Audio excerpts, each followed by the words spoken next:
వశిన్యాది వాగ్దేవతలు. వాక్కు అనగా ప్రకటించబడిన జ్ఞానం, అర్ధరహితమైన శబ్దం కాదు. వశిన్యాది వాగ్దేవతల దయ లేకపోతే మనం పలుకలేము, పలికినది తెలుసుకోలేము. వశిన్యాది వాగ్దేవతలు మొత్తం 8 మంది.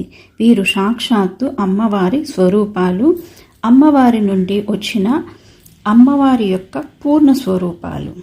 వీరు శ్రీచక్రంలో బిందువు నుండి 3వది అయిన త్రైలోక్య చక్రము అనే చతురస్రం నుండి 7వది అయిన సర్వరోగహర చక్రంలో ఉండి వీరిని స్మరించిన మాత్రమున ఆది మనసుకు వచ్చిన రోగము మరియు వ్యాధి శరీరానికి వచ్చిన రోగాలను తొలగించుకోగలము. వీరు అక్షర స్వరూపులు, సర్వమంత్ర స్వరూపులు, వాక్కు విభూది అనగా వాక్ వైభవము కలవారు.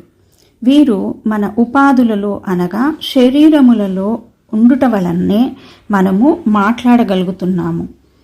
దీర్ఘ అక్షరాలను తీసివేస్తే అక్షర సంఖ్య 50. ఆ 50 అక్షరాలను 8 వర్గాలుగా విభజిస్తారు.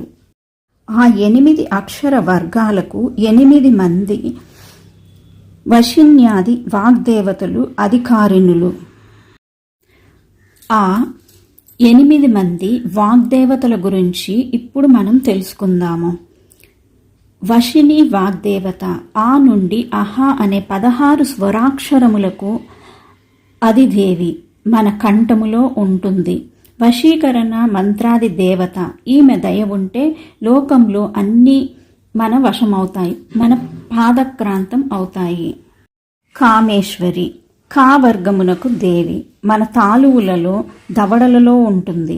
కోరికలను ఈడేర్చే మంత్రాది దేవత. ఈమె దయ ఉంటే అన్ని కోరికలు తీరుతాయి. మోదిని చా వర్గమునకు దేవి. మన ఔష్టములు పెదవులలో ఉంటారు. ఆనందము తృప్తి కలిగించే మంత్రాది దేవత.